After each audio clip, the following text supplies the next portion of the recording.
faire opérer en post-prandial. J'ai d'abord réveillé les gens au retour de la pause déjeuner. Et le deuxième, c'est que il va me falloir vous résumer en 25 minutes, si on regarde un peu le temps pour les questions-réponses, cette année de la vie d'un ingénieur et les 10 qu'il m'a fallu pour écrire ce fichu bouquin. Autant dire, une gageure.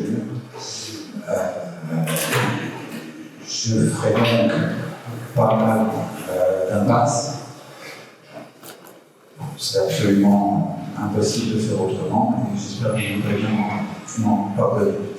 Je n'expliquerai pas en cours de présentation, ce que je veux dire ceci, sauf si vous êtes sage, je répondrai à la question pendant la question et la réponse, sinon ça prendrait un petit peu trop loin. En fait, il faudrait la jouer. Donc, je vais vous résumer en 20 minutes, etc. etc. En fait, non. Le format que j'ai retenu est un format de présentation simple, admirez la délicatesse du fond PowerPoint pour les plus jeunes, comme les Isabelle. Donc, je vais vous faire un truc classique en introduction, développement et conclusion. Mon intro, je vais essayer de vous expliquer le contexte, ce pourquoi je suis ici, ce que je vais vous décrire.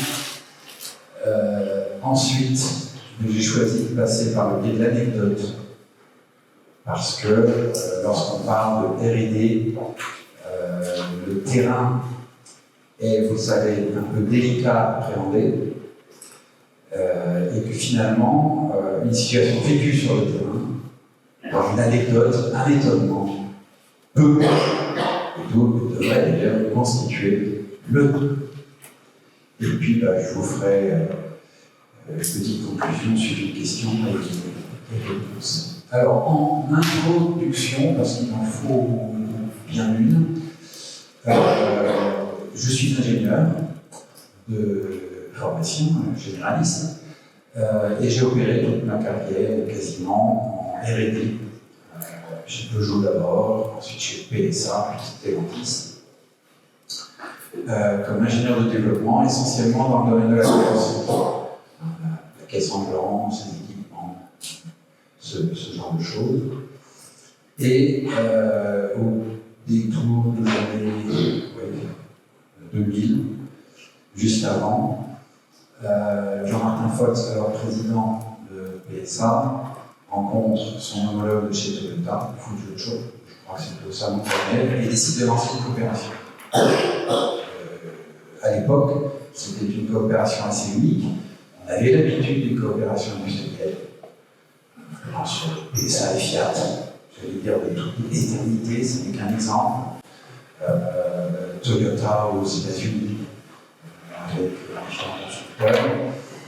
En revanche, le scope, le périmètre de cette coopération était extrêmement vaste, puisqu'il partait dès l'origine de la conception pour aller jusqu'à la fabrication, la commercialisation étant à charge de chacun des partenaires séparément. Autant vous dire, si je devais résumer très rapidement, et si vous appréciez l'anecdote, tout cela fut surprenant. Surprenant à plus d'un titre, parce qu'il a fallu, en tout cas dans ma partie, que des ingénieurs qui n'avaient pas trop l'habitude de coopérer avec d'autres sociétés ont dû échanger. En particulier, pour tout ce qui concernait le domaine de la R&D et des achats, ça a été une confrontation, souvent musclée, toujours courtoise, faite d'étonnement de part et d'autre. Je pense pouvoir dire que la partie française a au moins étonné la partie japonaise que l'inverse. Sur nos façons de faire, nos façons de procéder, il a fallu se mettre d'accord. Et ça a été l'occasion de constat. Alors je le relate dans mon bouquin sous forme d'anecdote, avec des découvertes extrêmement surprenantes, Et je dirais que l'ensemble de ces découvertes constitue ce que j'appellerais les surprises de niveau 1. Hein, vous rencontrez quelqu'un, vous échangez, vous devez coopérer, et or, ils ne font pas comme nous. C'est la surprise basique. C'est le premier élément de surprise. Et puis on rédige des rapports, on explique en quoi ces gens-là font différemment de nous. L'ensemble de ces surprises, mises bout à bout, quand on y réfléchit bien, amène à un constat encore plus surprenant. C'est la conclusion de mon introduction, évidemment. Très surprenant. Je dirais même, si je devais adapter mon langage de façon un peu plus moderne, je dirais, ah ouais, je suis pour. Ils nous ont choqué grave, là. Et ça, je le dois à mes petites filles. Je ne sais pas si j'ai bien dit. Mais l'ensemble de ces différences, mises bout à bout, finalement, ça représente le fait que l'ingénierie ne peut pas être laissée en dehors des pratiques du lean, bien au contraire. Et ce qu'on a découvert, c'est que l'ingénierie chez Toyota était tout simplement partie intégrante du Toyota Production System. Le TPS, le B du TPS, c'est pas la fabrication dans l'usine, comme souvent on a tendance à résumer, mais il faut prendre le P de TPS comme production de valeur, tout au long de la chaîne de valeur. Et donc ça, c'est la grosse surprise, que j'appellerais la surprise de niveau 2, c'est que on prend des choses, on regarde comment ça se passe et on en tire des leçons. Alors, je n'aurai pas le temps de développer ici. Ces leçons que j'ai prises en tant qu'ingénieur en chef de la partie française, au contact de mon homologue japonais, ingénieur en chef, m'ont servi par la suite à développer la démarche Lean Engineering dans le groupe PSA. On n'aura pas le temps d'en parler, je pourrais éventuellement l'évoquer si vous avez des questions spécifiques. Ce n'est pas trop l'objet de cette présentation, mais sachez que cette expérience a été à l'origine de la création d'une démarche complète concernant l'ingénierie du groupe PSA. Alors, vous avez vu que j'ai choisi de vous parler d'une anecdote, parce qu'on n'a guère le temps de parler de ça, donc des anecdotes, c'est volontairement illisible. Je vous vois gâter les yeux. Je les ai constituées, je prends beaucoup de notes, ça m'aide après à me souvenir. Et puis il y en a certaines qui sont plus significatives que d'autres. J'aime beaucoup de choses sur les technos, ça j'en suis assez fier. J'aime assez également Capitaine Flamme et les suivitres. C'est assez inattendu. Il fournit l'objet de très belles leçons sur les téléconnaissances en ingénierie. J'aime énormément les casiers de la terreur, parce que pour moi, ça a été la découverte qu'on pouvait rendre les choses visibles en R&D de façon simple, sans nécessairement avoir besoin de recourir à des outils complexes, de préférence électronique ou dans le cloud.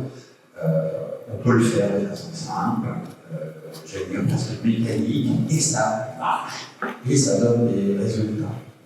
J'aurais pu vous parler aussi de l'OBA Fortuite, qui était la découverte du management visuel chez Toyota, mais j'ai plutôt choisi de retenir Jurassic Park. Alors, pourquoi Jurassic Park? Parce que, pour moi,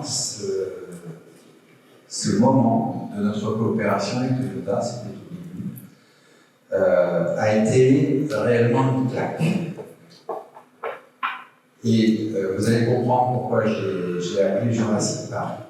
Est-ce que vous avez eu l'occasion, les uns et les autres, de présenter quelque chose à votre comité exécutif, à votre CODIR, ou si vous êtes étudiant, à la haute direction de votre école?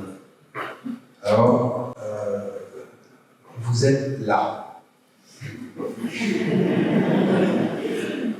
Et ça, c'est votre pointeur. Et là, vous avez le COMEX. Pourquoi j'ai choisi cette image? La scène se passe donc à Nagoya, à proximité, dans la banlieue de Nagoya, Toyota City. La ville s'appelle Toyota City. Et c'est à l'occasion d'une réunion entre deux équipes de R&D dédiées au développement des assises et des moyens de revenu, des ciels. Il y a autour de la table une quinzaine d'ingénieurs japonais, il y a 2 ingénieurs français, ça se passait souvent comme ça. Et en l'occurrence, je planchais, bien qu'ingénieur en chef, je planchais sur cette partie-là parce que, par exception, PSA avait la responsabilité du développement des sites. Le reste était confié à Toyota. Il m'a donc fallu fournir, à un moment donné de cette réunion, un état des lieux de l'avancement de notre développement sur cette partie-là de la voiture. Et l'occasion était importante, puisque le lendemain, je dis bien le lendemain, devait se tenir ce qu'on appelle un steering committee des 2 maisons mères. Dans le steering committee, vous avez les huiles de chacune des maisons mères, PSA et Toyota. Ce sont des gens que vous ne voyez jamais, vous ne leur parlez jamais. En général, vous cherchez à éviter de leur parler d'ailleurs. Et donc, cette présentation, elle est importante parce que si vous avez déjà coopéré, vous savez qu'on a beau avoir un bon esprit de coopération, c'est-à-dire œuvrer pour le bien de l'objet qu'on a décidé de produire ensemble, plutôt que pour le bien de chacun de sa propre compagnie mère, eh bien, il y a toujours un petit jeu qui consiste à expliquer que lorsqu'il y a un problème, c'est bon. C'est mieux si c'est l'autre. Donc, je ne rentrerai pas sur le détail technique qui a fait l'objet de cette anecdote, ce serait oiseux parce que ça ne servira à rien, mais nos amis japonais commençaient à m'agacer sérieusement parce qu'on perdait un temps fou à ergoter sur des détails de présentation. Ils voulaient en rajouter des pages, des pages, des pages. Alors, vous voyez, cette présentation ici ne fait que 5 pages. On pouvait faire beaucoup plus court. En particulier, je pensais à l'époque qu'en rajouter aurait nui au propos, aurait brouillé la présentation. Et pire encore, aurait pu faire penser à nos huiles qu'il y avait quelque chose d'incohérent dans ce qui leur était présenté. Donc, on était pressé par le temps. Je n'arrivais pas à remettre les débats sur les rails. On était complètement en dehors de l'horloge. On avait l'habitude de filer au supermarché voisin pour acheter des sushis. On n'avait pas le temps de passer à la cantine. C'était un peu particulier. Et on s'enlisait dans des débats sans fin. À un moment donné, j'ai levé la main et j'ai dit à la personne qui souhaitait en rajouter des tonnes et des tonnes, Owaki-san, est-ce que vous avez déjà vu le film Jurassic Park? Vous imaginez une discussion ingénieuse. Je ne sais pas ce qui m'a pris. En fait, si, je sais très bien. J'étais profondément énervé. Et donc, je voulais leur attention. Et là, je l'ai eu, leur attention. Toute la salle s'est figée, en silence. Mon interlocuteur bafouille, oui, mais je ne vois pas en quoi ça nous concerne aujourd'hui, Soulier-san. Je vais vous l'expliquer. Si vous avez vu ce film attentivement, vous aurez découvert que si les dinosaures carnassiers sont myopes, en revanche, ils détectent très bien le mouvement. Pourquoi? C'est un trait d'évolution. Parce que, a priori, tout ce qui bouge se bouge. Donc c'est normal. Leurs trajets neuraux les ont sélectionnés au fur et à mesure des générations à faire en sorte qu'ils repèrent le mouvement. Là, mon père me dit, mais oui, mais je ne vois toujours pas, monsieur Soulier. Il a dit, mais écoutez, regardez, nos huiles, dans le comité exécutif qui va se réunir demain, ce sont des T-Rex. Là, j'avais toute mon attention.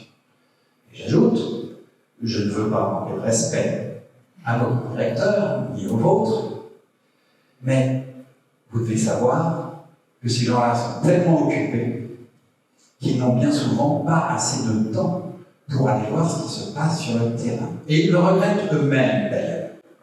Donc, de quoi s'alimente-t-il pour prendre des décisions? Il s'alimente de nos présentations. Or, si nous faisons tel que vous le suggérez, on va induire la pensée que le paragraphe technique sur lequel nous sommes en train de discuter et qui a été déjà présenté, page 37, est en contradiction avec ce que vous proposez de présenter. Alors qu'en fait, il n'y en a pas. Mais tel que vous le proposez, on risque de faire apparaître une présentation. Et je peux vous garantir que leurs yeux et leurs trajets neuraux, puisqu'ils n'ont plus que ça pour se nourrir, sont particulièrement entraînés à repérer les incohérences, les inconsistances dans ce qu'on leur montre, dans les rapports et dans les présentations. Il ne faut donc pas que nous nous étendions sur ce détail, non pas pour cacher la vérité, mais tout simplement parce qu'il n'a pas vraiment rapport avec ça. Alors mon anecdote, là, vous êtes en train de me dire, mais attendez, il me parle de ce qu'il leur a dit, mais et le Toyota Production System dans tout ça. Ben, il arrive. Parce que tout à coup, le patron du développement des équipements intérieurs japonais se lève, bouchon, figure d'autorité, il se lève et me dit, Tsuge-san, stop! Il y a la fin. Il dit, bon, c'est bon, on est bon pour l'incident diplomatique. Moi et ma grande gueule, il y a un peu ça, un grand gueule, je crois. Moi et ma grande gueule, on est bon pour l'incident diplomatique. Et là, conciliablement japonais, je ne parle pas un mot japonais, sauf les mots de survie. Je voudrais deux guerres, s'il vous plaît, ou je voudrais à la guerre chez personne. C'est tout ce que je sais dire en japonais. Donc je ne comprends rien à ce qui se passe. Et réunis, vous savez, les capitaines d'équipe sportives, là, qui se réunissent autour de leur coach, ils concilient pour les tactiques, c'était exactement ça. Dans un coin de la salle, ils sont tous levés, et ils sont autour de leur patron. Et je dis, mais s'il vous plaît, on pourrait revenir à l'heure du jour, on est vraiment en retard. Et là, Christophe, l'ingénieur chargé du développement des assises, qui était le seul ingénieur parlant et comprenant couramment le japonais dans notre équipe, me dit, attends, ne dis rien, c'est vachement intéressant ce qui se passe. Et j'ai eu la clé le soir dans le taxi qui nous ramène à Goma. Et il m'a expliqué que le Bouchou avait réuni ses troupes tout autour de lui, alors qu'on était effroyablement en retard, qu'on n'avait vraiment pas que ça à faire, que la présentation elle était à livrer pour avant-hier, pour la présentation PowerPoint, pour la réunion du comité exécutif le lendemain. Il les a réunis tout autour de lui et il leur a donné les clés de la leçon. Je n'avais pas l'intention de donner une leçon, je voulais juste arrêter de pinailler. Eh bien, lui a compris que j'avais donné une leçon. Il a interrompu le processus. Et j'ai d'autres exemples, en usine cette fois-ci. Mais là, il a interrompu le processus Et il aura tiré la substantifique moelle, en japonais, de ce que je leur avais expliqué, en disant voilà, il a bien insisté, M. Soulier n'a pas voulu insulter notre dirigeant, dans T-Rex. Il a juste fait une analogie. Mouvement égale incohérence. Vous devez particulièrement soigner dans vos présentations que vous faites, que vous pouvez produire pour le niveau élevé de l'entreprise, pour vous expliquer une situation, rendre compte. Vous devez particulièrement prêter attention aux incohérences, parce que vous pouvez être certain que ça va générer des questions qui feront perdre du temps.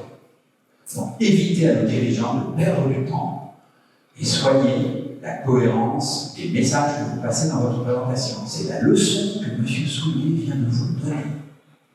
Là, on va retourner travailler. Moi, la leçon que j'en ai tirée, et j'en ai été témoin à de nombreuses reprises, c'est que ces gens-là sont capables de figer le processus dès qu'ils voient une opportunité d'apprentissage. Un problème,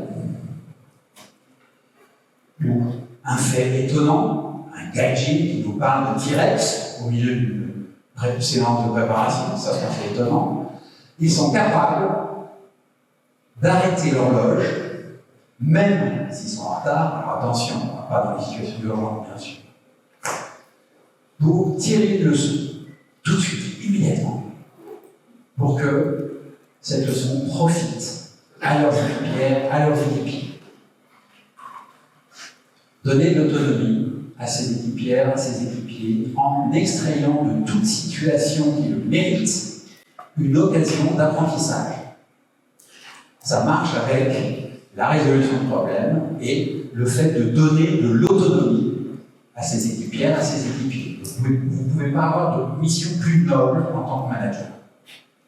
Et ça, j'en ai été témoin en R&D, j'en ai été témoin dans le juridique également, j'en ai été témoin à l'usine. Je me souviens quand j'ai été présenté au premier président de l'usine TPA, nous avons co-construit en République tchèque. Maintenant, c'est redevenu une usine complètement Toyota. On avait ça, je crois, en 2021, à abandonner ses parts dans cette usine-là. Enfin bon, de 2005 à 2021, l'aventure. Eh bien, le premier président, lorsque nous avons été présentés, me présente son adjoint et me dit, M. Soulier, je vous présente Ichihara-san.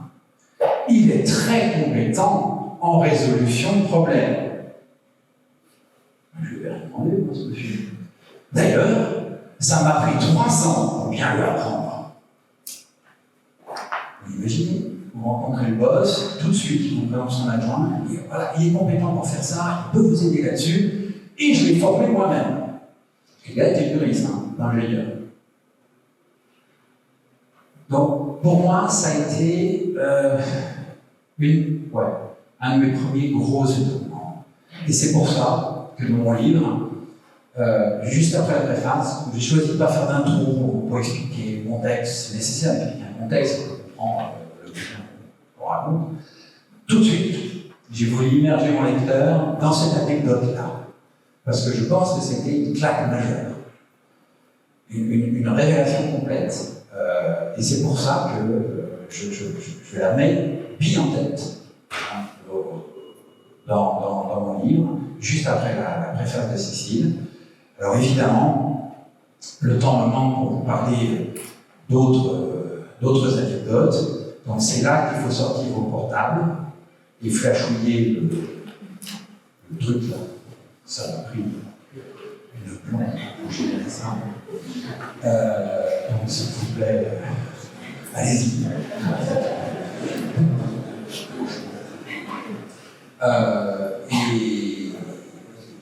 Et ce bouquin, c'est pour ça que je l'ai conçu, parce que je sentais qu'il fallait raconter quand même quelque chose.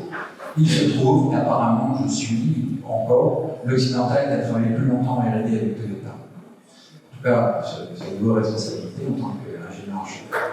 Donc, le bouquin est construit autour de ces anecdotes, qui sont le terrain. Après, évidemment, on essaie de tirer des leçons, modestement, de ces anecdotes pour en tirer tout le sucre.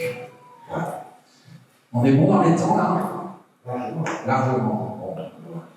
J'ai réussi le challenge, vous avez de la chance parce que mes collègues chez PFSA me connaissent pour être quelqu'un qui aime bien s'étendre sur les sujets qui lui tiennent à cœur. On se fait avec le temps, on a été parlé de la sur le chemin de pavillon. Ah, le chemin de pavillon. Alors, le chemin de pavillon, là aussi, c'était tout au début de notre coopération. Les contrats n'étaient pas encore signés. Donc, c'est vous dire que les choses étaient encore loin d'être figées, et les équipes d'ingénierie, notamment, en étaient encore à échanger des concepts.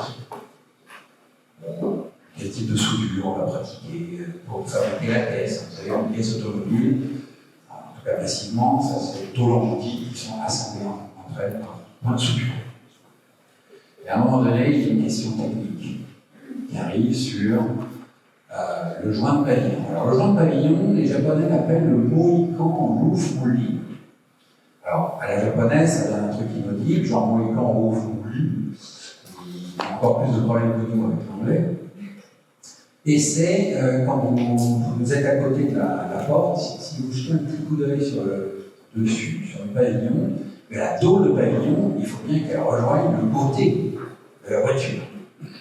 Et la jonction se fait en général par soudure, ou par soudure laser, ou par collage, mais cette jonction est souvent techniquement moche. Donc, on la cache avec un joint de pavillon. Alors, il appelle le Mohican Roof Molding parce que quand vous regardez la voiture de face, ça vous fait des coiffures de Mohican. Donc, on leur explique qu'à notre avis, il y a une économie technique tout à fait réalisable, tout à fait sympathique à faire, et on a quand même affaire à des véhicules d'entrée de gamme. On n'est pas sur des Lexus. Et il faut savoir adapter sa conception aux attentes spécifiques de la clientèle ou de la zone de chalandise pour les produits considérés. Et on leur a dit que nous, on a développé une voiture qui n'a pas de joint de pavillon. Et cette voiture, c'est la Xara Picasso, la toute première Xara Picasso. Si vous regardez une vieille Xara Picasso, vous la regarderez peut-être à notre œuvre, maintenant vous approchez, un petit coup d'œil. Ah oui, il a raison. Et à l'époque, ce n'était pas fréquent. Et là, le bouchon en charge du développement de la caisse, tous les développements pour la caisse, la structure des véhicules, me dit, Sugi-san, this is not possible. Does not exist. Je lui dis, pardonnez-moi, Chihara-san, mais nous l'avons effectivement fait. Je vous crois. C'est pas possible. Alors il y avait d'autres arguments. Effectivement, si vous ne mettez pas un joint pour masquer la misère, ça vous oblige à faire des plans de soudure qui ne soient pas trop agricoles, qui soient aussi invisibles que possible, et si visibles, bien être, sans règle, difficile, un challenge industriel. Et je lui dis, mais si, Chihara-san, je vous assure, nous l'avons fait. I do not believe you, this is impossible. Et c'était ça. Et de toute façon, je ne veux pas en entendre parler. Fermez le banc. Il a fallu un peu de persuasion, et je lui ai dit, écoutez, je pense qu'on a mérité une bonne pause, on va aller prendre un café, et ce que je vous propose, c'est des cours de ce temps-là. On était dans un grand hôtel de l'Ouest parisien, doté de, je ne sais combien, 6 ou 7 niveaux de parking. Je lui ai dit, écoutez, moi je suis persuadé que si on sort de la salle de réunion, on descend dans les parkings, on va forcément trouver une Xara Picasso. Peut-être quand même, il est assez répandu. On le fait. Je ne tarde pas en voir une. Au moins deux. Et au moins deux. Il regarde ça. Oh, une expression surprise. C'est oh.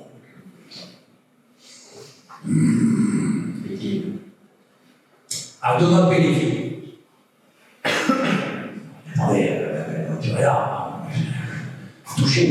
réel, c'est pas un hologramme. Yes, but it is prototype. Et vous l'avez spécialement amené ici pour nous faire penser que vous le faites.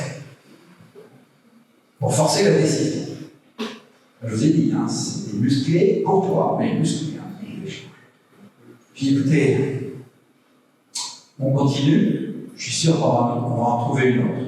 Effectivement, je sais plus quelques niveaux plus bas, on en trouve une autre.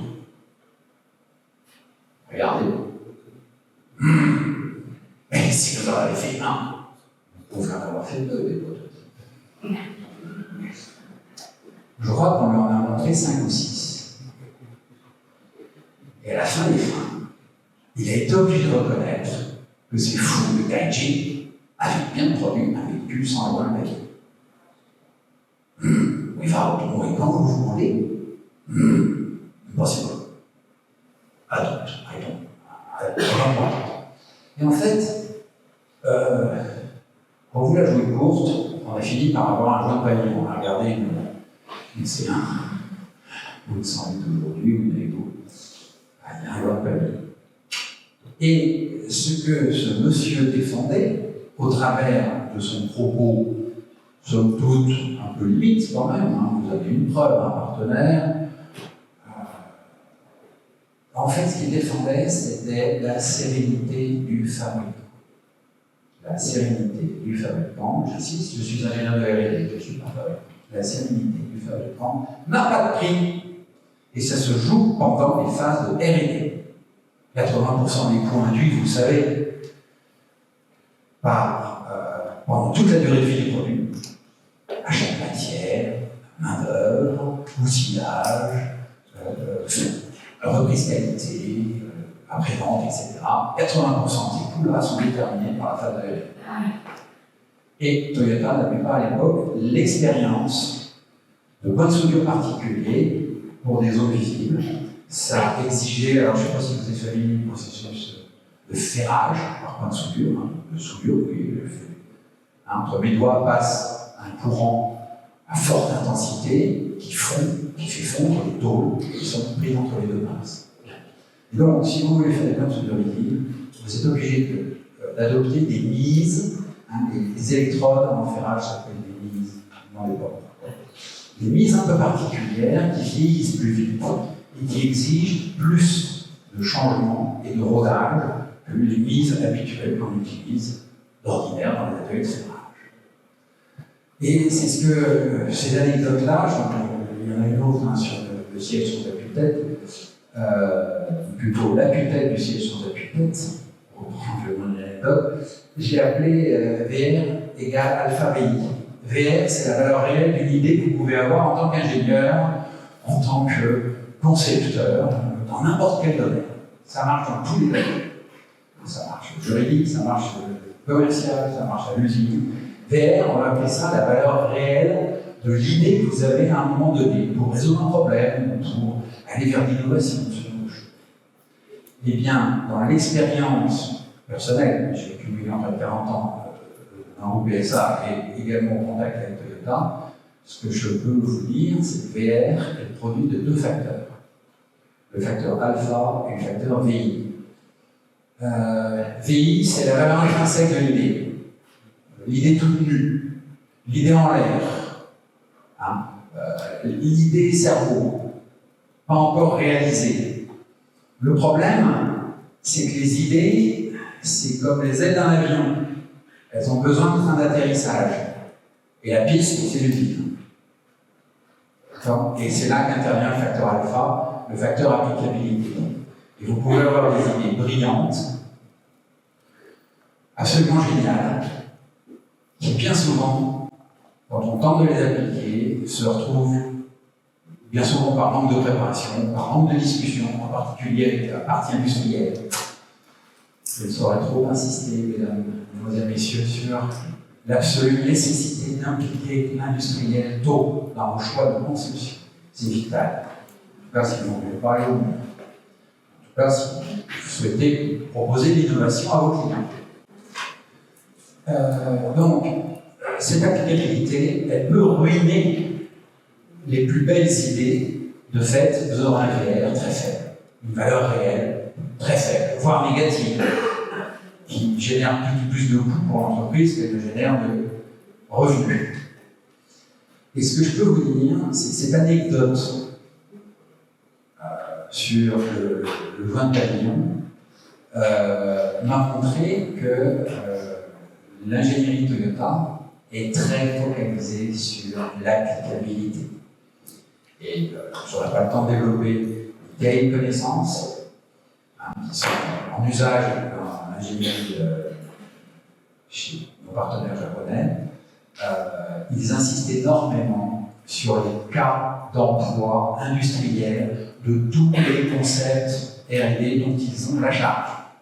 Donc, si je conçois des serrures de capot, on va prendre un détail de chez détail, d'accord? Et bien, si je suis l'ingénieur qui conçoit des serrures de capot, si ça c'est mon cahier de connaissances, regardez bien le mouvement de l'index. Si ça c'est mon cahier de connaissances, ça c'est tous les cas d'applicabilité industrielle, les 12 et les 30.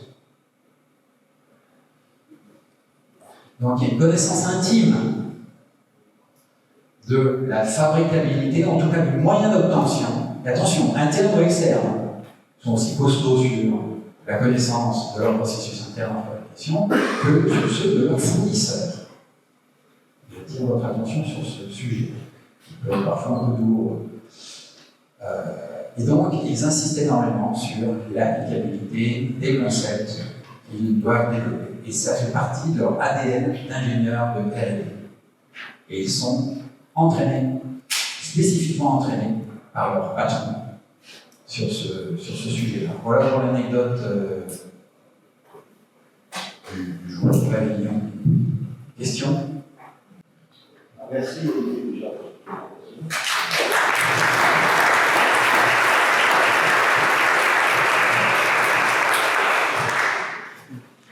Alors, j'espère que vous avez compris.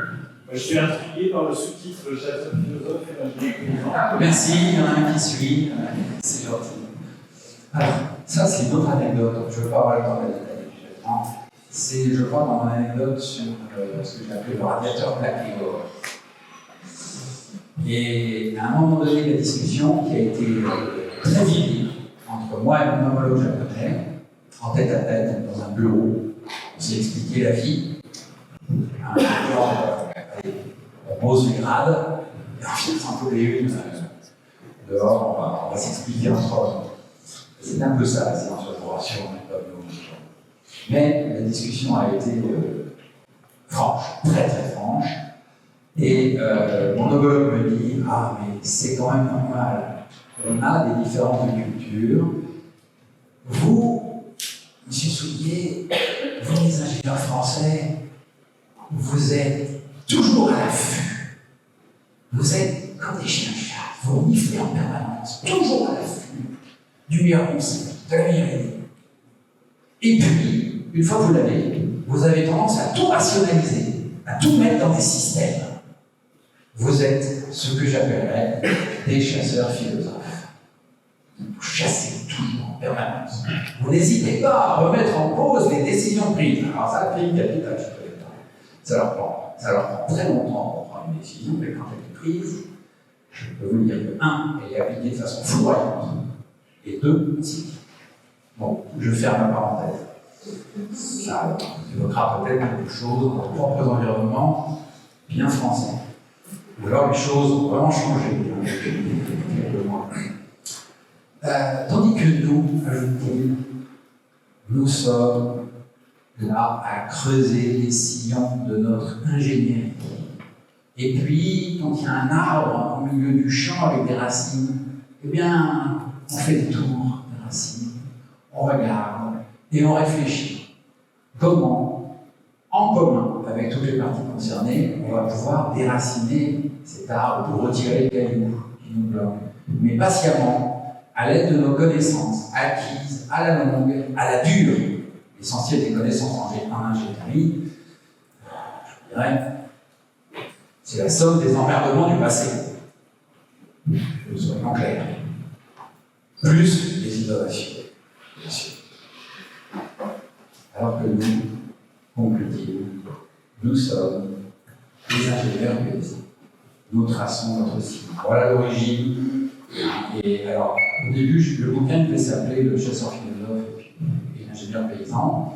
Et c'est pour ça que j'ai détourné les très riches heures du duc de Berry, parce que chasseur, c'est en septembre. Vous voyez les panneaux sur les saisons et les mois. Dans les très riches heures, c'est en lumière magnifique. Je n'ai pas trouvé d'estampe japonaise.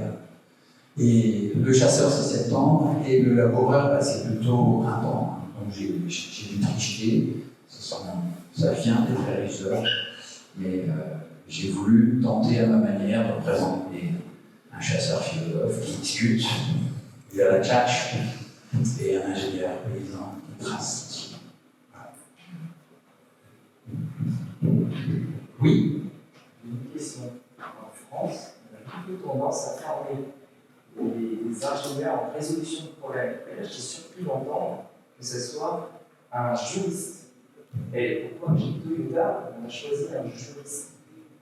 Ah, comme président du. Oh bah parce que ce garçon avait une origine juriste, d'accord, mais il avait fait ses preuves. Hein, je ne vais pas rentrer dans le cycle de formation chez Toyota en parlant, mais il avait fait ses preuves dans d'autres domaines qui lui ont valu d'être promu. Alors, il était président de la joint venture. C'est une présidence tournante, et à ce titre, il a assumé la première direction de l'usine.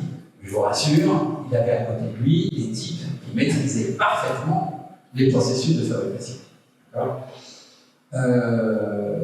Ce que je veux simplement dire, c'est que chez Toyota, essayer d'engrammer dans les collaboratrices et collaborateurs l'autonomie dans la résolution de problèmes, ça n'est pas réservé qu'à certains endroits. Je voulais mettre l'accent sur le fait que le gars, il venait du juridique.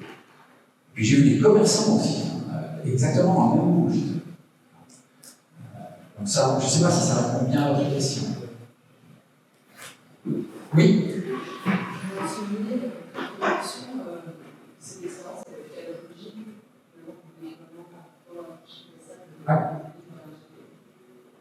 Par quoi vous avez commencé? Alors on a commencé par les fruits sur les branches basses. Le plus facile à faire, on commencer. Ouais, on parle d'une époque, quand on parle de standards en ingénieur, en R&D, c'était un gros moment. Pourtant ils en avaient, je ne le savais pas. Bon, passons. Donc on a commencé en fait par le management visuel. On a essayé de formaliser pour aider les gens et concomitamment on a lancé la démarche des unités élémentaires de conception. On avait déjà depuis un certain temps les unités élémentaires de production en usine et on s'est dit tiens, est-ce qu'il n'y a pas quelque chose à calquer? Alors oui, on peut calquer, mais attention, attention, vous n'allez pas bricoler un domino sur votre circuit électrique avec une truelle massive.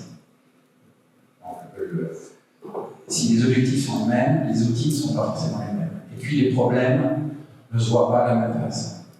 Donc il a fallu adapter notre démarche pour bâtir de petites unités élémentaires et autonomes dans la résolution d'un problème, inscrites clairement dans un fil de processus qu'il a fallu identifier ou réidentifier.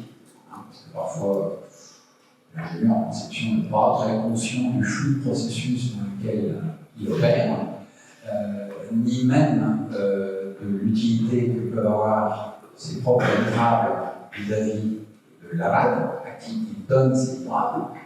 Ça peut paraître étrange ce que je dis, hein, mais on a toujours fait comme ça. D'accord? Donc on le fait, sans savoir exactement si ça correspond bien à une demande du client. Ça, c'est la démarche des unités élémentaires de conception, et c'est accompagné de management visuel dans ces unités élémentaires. Là, je vous parle des équipes de métier. Et en parallèle, nous les avons fait, je crois même que c'est par là qu'on a commencé, pour les équipes projet. Parce que, c'est ce que j'explique dans le bouquin, la première découverte que j'ai faite, tout à fait franchement, l'obligatoire de projet japonaise, pour notre projet, c'était une obligatoire de projet. Tout simplement, une ère de management visuel sur laquelle, il ne faut pas voir, hein, je vous le dis tout de suite, mais c'était extrêmement utilisé très vite et ça ne prenait pas énormément de place. L'élément planning, qu'est-ce qui nous attend pour la semaine d'après et à une échéance de 3 mois, les problèmes en cours qu'on ne discute pas à ce moment-là, quand on fait une revue en Goya, il y a un problème, ok, c'est noté, ça arrive dans telle case, on a un point d'arrêt à cet endroit-là, mais on va en discuter ailleurs. Et donc, ça a été pour PSA, je crois, une grosse révolution. Et ça a fait gagner énormément de temps. Nombre d'ingénieurs qui m'ont dit, mais tu ne peux pas imaginer la quantité de PowerPoint que tu nous as sauvé. Attends, mais c'est là. Venez, pardon. Venez, chef. Regardez, tout est expliqué là. Donc il faut savoir cultiver la simplicité, c'est difficile dans un univers de. Alors ce qu'on a également fait, c'est qu'on a lancé des expériences pilotes pour démarrer des initiatives Set-Based Concurrent Engineering. Sur le travail en amont, en particulier sur les innovations. Donc, on a traité des nouvelles plateformes. Les plateformes sont des éléments qui sont reconduits de silhouette véhicule en silhouette véhicule. Et je peux vous dire l'architecture du haut moteur du low-tech PSA, vous avez aujourd'hui dans le jour ici, les Opel, donc l'outil 3 par essence, elle doit tout au Set-Based Concurrent Engineering. Ça a été une expérience assez extraordinaire. Tu peux peut-être dire ce que c'est, parce que je ne suis pas certain de ça. Alors, c'est une démarche qui concerne essentiellement la rue et qui essaie d'éviter de traiter séquentiellement les livrables, les différentes ingénieries qui sont impliquées dans l'innovation qu'on veut traiter. Ça consiste à évaluer en parallèle aussi longtemps qu'il est possible. J'ai bien dit aussi longtemps. Ce qui est très paradoxal avec le Set-Based, c'est qu'on va chercher à repousser la décision le plus tard possible. Alors ça fait frémir en réalité quand vous leur dites ça, t'es fou. Ah, plutôt on livre, à mieux on est, comme on disait à Sochaux. Il faut. Non. On va chercher à retarder la décision technique à prendre le plus tard possible. Et en général, on la prend sur la base de la connaissance des délais d'obtention d'une technologie, tout simplement, parce qu'on a un lancement, une date de lancement à respecter. Et donc, vous faites un rétro-planning, vous savez que la décision sur go ou no go, vous devez la prendre à ce moment-là. Et en parallèle, vous développez plusieurs solutions qui répondent aux attentes du client. Donc ça veut dire que pour l'innovation que vous êtes en train de traiter, en mode Set-Based Concurrent Engineering, vous devez avoir pertinemment évalué la voix du client et l'avoir traduite en termes techniques compréhensibles par des ingénieurs. Il faut leur expliquer lentement, dans les mots qu'ils comprennent. D'accord ? Si je dis à si un suspensionniste dit à un emboutisseur, un spécialiste de la suspension, des ressorts, des amortisseurs, dit à un type qui s'occupe de frapper de la tôle et concevoir les outils chinois avec « Oh, c'est bon, je peux te rendre 50 mm sur la courbe d'attaque. » En face, si vous ne traduisez pas ça à l'emboutisseur en lui disant « Le monsieur te dit que ta gamelle, tu peux la faire 50 mm moins profonde. » Si vous ne traduisez pas ça, vous n'arrivez pas à faire communiquer vos ingénieries autour d'une innovation en particulier. Et ça, c'est quelque chose dont j'ai été témoin qui est assez surprenant chez Toyota. Ils éduquent énormément leurs jeunes ingénieurs à savoir parler avec les autres équipes. Tu vois, on est en contact avec cette équipe-là qui doit nous livrer ceci, on doit livrer ceci à cette équipe-là. Eh bien, leurs attentes, parce qu'ils font ceci, donc la patronne va expliquer ça à ses collaborateurs longuement. On va dire, ben voilà, leur logique à eux, c'est ça. Leurs éléments de langage, c'est ça. Donc, un point, vous aurez remarqué, vous m'avez posé une question sur le SBCE, le Set-Based Concurrent Engineering, j'arrive tout de suite sur l'apprentissage, encore une fois. Mais bon, il y a énormément de bons articles sur le sujet, qui sont beaucoup plus dizaines que ce que je peux vous raconter. J'ébauche ça dans le bouquin, je parle surtout du Set-Based Thinking. retarder les décisions et évaluer le plus d'options possible pour ne rien laisser et ne pas rater l'innovation éventuelle qu'on sera capable de proposer à nos clients. Je crois que je suis déjà en train de dépasser. Merci Olivier.